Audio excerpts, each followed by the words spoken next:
So I know it's been 3 weeks, but in the last episode of Back to the Drawing Board, we looked at half-time and double-time feel of straight music. In case you don't know the difference between straight and swing, I recommend a previous lesson of mine, but we never looked at it in triplets. So in triplets, very briefly, it's very simple. So for an eighth note triplet, if you go back to the first lesson of the series, with a conical, you'll see that for a 4/4 bar, there'll be a total of 12 notes. Tackety, tackety, tackety, tackety. So the double time feel of this is therefore 12 times 2 to get you 24. So in 16th note feel, we have a total of 24, where there are double the amount of attacks in each beat, giving you what are 16th note triplets effectively, where they're linked by the double bar across each grouping.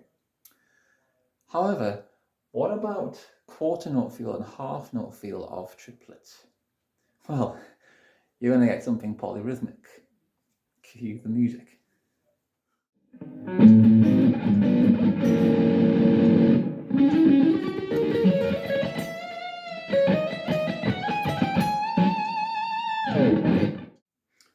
Okay, so polyrhythms. What do I mean by a polyrhythm? Well, basically, so if we were to look at the half-time feel of eighth note triplets, we're going to get six. So six basically triplets into, or something that is grouped by triplets into a 4 count. This would be known as a 6/4 polyrhythm. And this would look like this in tablature. So let's have a go at that. So for a 6 into a 4 in tablature, you might see something that looks like this, where we have 6 attacks over the 4, and they are all evenly distanced away from each other. There'll be a 6 indicating, usually there's a brace or a line of some kind really, or you might see it split up into 3 3, so 3 here over these 3, and 3 over there, like that. Much like these in general really, and this is called a 6 into a 4 polyrhythm.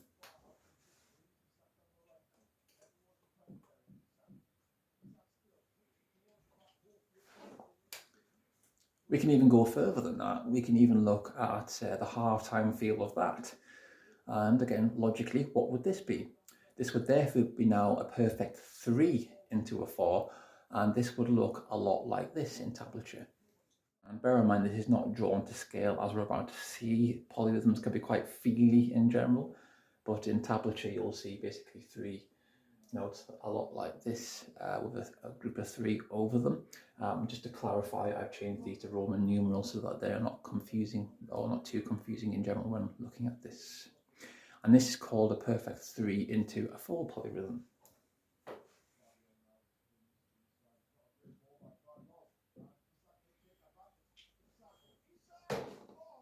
In previous lessons, usually I've said to practice, conical, that kind of thing, and how they fit into each attack. This is a great way of, clapping and tapping. If you tap your foot to a metronome and clap and say the usual conical, a great way of internalizing your own metronome and playing. However, polyrhythms are a bit different. There are many different ways of learning them. There are many different ones of them. The main ones that I've seen, or when we're studying 4/4 timing in particular, are the 3 into a 4 or the 6 into a 4. But there isn't really conical for them. You can do ta, ta, ta, ta, etc., etc. But I just want to take you down here, actually. So I know in the past I haven't shown you the metronome, but I want to take you down here to show you how I practice these in particular, and then we'll go on to perhaps an example of them when studying them practically. So let's make our way down here. So a new angle for you. I thought it'd bring you down to I might call this the musical R&D center, like the research and development where I do research and stuff. And, I brought you down here deliberately because this time I want you to see the metronome as opposed to listen to it when we're doing our clap and tap thing usually. So here, for example, we're in 4/4 timing. The red marker is the 1 count, if you like. And what we're going to try and do is fit in maybe a 6 into a 4, perfect 6 into a 4, and then maybe a 3 into a 4 as well, which is a bit more trickier. There are lots of ways of doing this. In a way, I found it myself. Like, these are the 2 main ones you'll find in 4/4 music.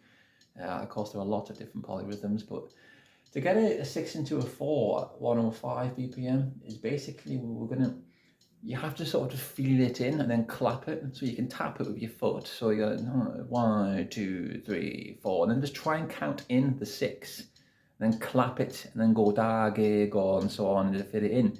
It's 1, 2, 3, 4, 5, 6, 1, 2, 3, 4, 5, 6, da, ge, go, ga, ge, go, 1, 2, 3, 4, 5, 6, 1, 2, 3, 4, 5, 6. There we go. Da, ge, go, ga, ge, go, ga, ge, go, ga. So originally I struggled a little bit there. That's because it's very unusual, but you'll find it fitting in, and the more you practice it, the more you embed it inside of you.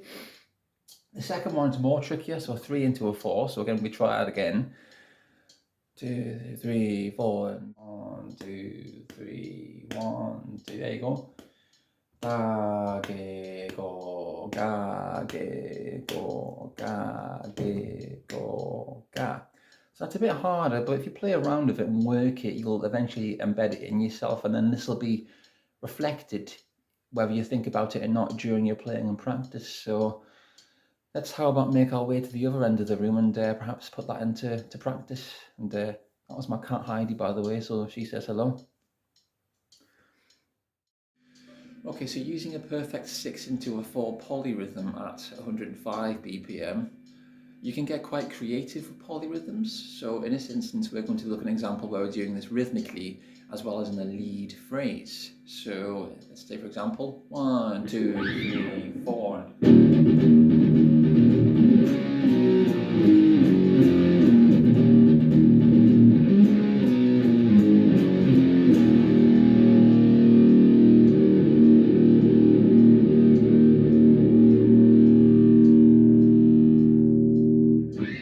So I hope you spotted the polyrhythm there.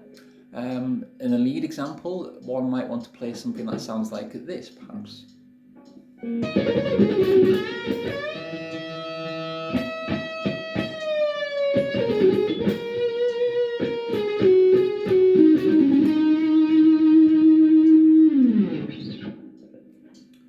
Using these rather sloppy examples as an example, say, one thing I particularly like about the polyrhythm, in particular a perfect 6 into a 4, is that they're really great ways of breaking up the passage in a way to give you a kind of almost sort of buttery kind of like texture when playing.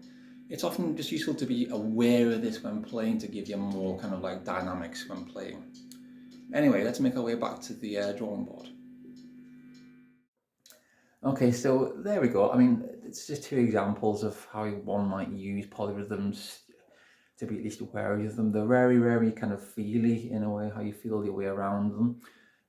You can identify them. A cheat I like to do about polyrhythms, and if you've spotted it or not, but one I like to do in particular is, if you should notice, is that the 6 into a 4 actually is basically half-time feel of 4 lots of eighth notes in a way, really, if you think about it. So for example, if you were to play this at half-time, then effectively what you'd get is a triplet here, and a triplet in a way, really. So when, say for example, if you're practicing at 120 BPM, then 60 BPM would therefore be just 2 triplets of these in a way, really. And that's one way of kind of looking at it. It might be a bit of a confusing explanation that in a way, but that's another way I try to sort of cheat my way in feeling a polyrhythm in a way.